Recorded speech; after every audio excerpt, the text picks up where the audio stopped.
বড় ধাক্কা পেলেন নীতিশ কুমার। যা চেয়েছিলেন তা হলো না। বন্ধুরা, প্রাউড বেঙ্গলির ইউটিউব চ্যানেলে আপনাদের সকলকে স্বাগত জানাই। বহুদিন থেকেই খবরের হেডলাইনে উঠে আসছে বিহার, কখনো ভালো কারণে, কখনো খারাপ কারণে। লোকসভা ভোটের পর যখন বিজেপি একক সংখ্যাগরিষ্ঠতা পেল না, তখন নীতিশ কুমার এনডিএ জোটকে সরকার গঠনে গুরুত্বপূর্ণ সহায়তা করলেন। নীতিশ কুমার ভোটের পর কোন দিকে যাবেন তা নিয়েও নানান জল্পনা শুরু হয়েছিল। এনডিএ এবং ইন্ডিয়া ব্লক উভয়েই নীতিশের সমর্থন চাইছিল। একসময় ইন্ডিয়া ব্লকে থাকলেও নীতিশ এবার এনডিএকেই সমর্থন দেয়। বিহার পূর্ব ভারতের একটি অন্যতম গুরুত্বপূর্ণ রাজ্য। এককালে এই বিহার শিক্ষা সংস্কৃতির পীঠস্থান ছিল, কিন্তু বর্তমানে বিহারকে একটি পিছিয়ে পড়া রাজ্য হিসাবেই গণ্য করা হয়। বিহারের এই অনুন্নয়নের পিছনে বহু কারণ থাকলেও দেশের অগ্রগতির জন্য বিহারের অগ্রগতিও যে দরকার সে কথা সকলেই অনুভব করেন।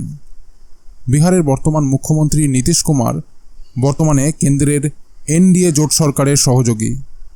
এই সুবাদে তিনি বিহারের কতটা উন্নয়ন করতে পারেন সেদিকেই সবার নজর রয়েছে। এমত অবস্থায় বড় ধাক্কা পেলেন নীতিশ কুমার।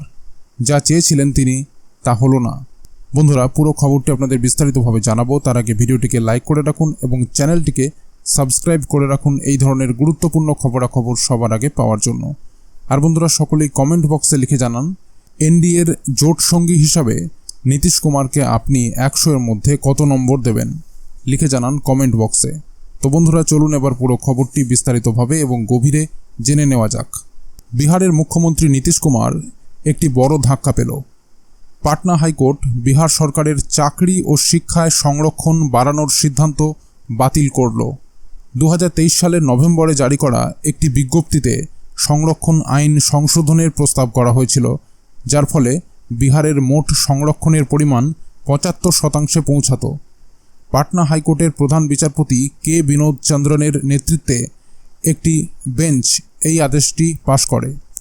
আদেশটি নীতিশ কুমারের সরকারের সংরক্ষণ বৃদ্ধির সিদ্ধান্তের সাংবিধানিক বৈধতাকে চ্যালেঞ্জ করে দায়ের করা বেশ কিছু রিট পিটিশনের ওপর ভিত্তি করে পাশ হয়। নীতিশ কুমার সরকার 21শে নভেম্বর 2023-এ একটি গেজেট বিজ্ঞপ্তি জারি করে, যাতে রাজ্য সরকারি চাকরি এবং শিক্ষাগত প্রতিষ্ঠানে পিছিয়ে পড়া শ্রেণী, তপশিলি জাতি এবং তপশিলি উপজাতির জন্য সংরক্ষণ 50% থেকে 65% বাড়ানোর প্রস্তাব করা হয়েছিল।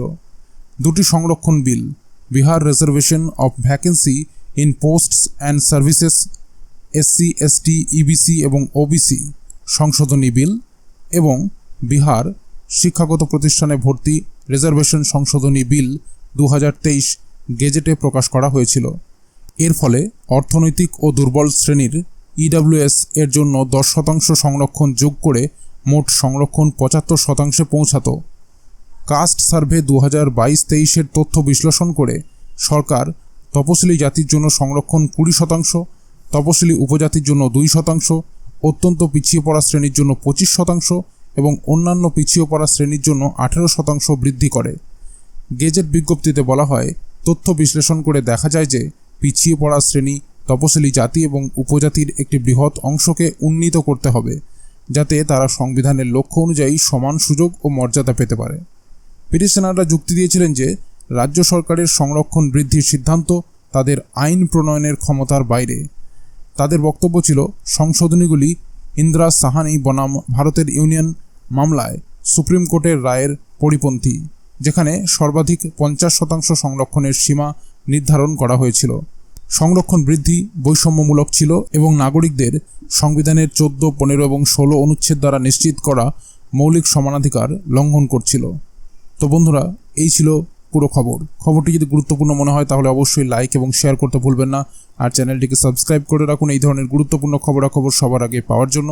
আর বন্ধুরা, সকলেই কমেন্ট বক্সে লিখে জানান এনডিএর জোট সঙ্গী হিসাবে নীতিশ কুমারকে আপনি 100-এর মধ্যে কত নম্বর দেবেন, লিখে জানান কমেন্ট বক্সে। তো বন্ধুরা, এখনকার মতো এই পর্যন্তই। সবাই ভালো থাকবেন। অসংখ্য ধন্যবাদ।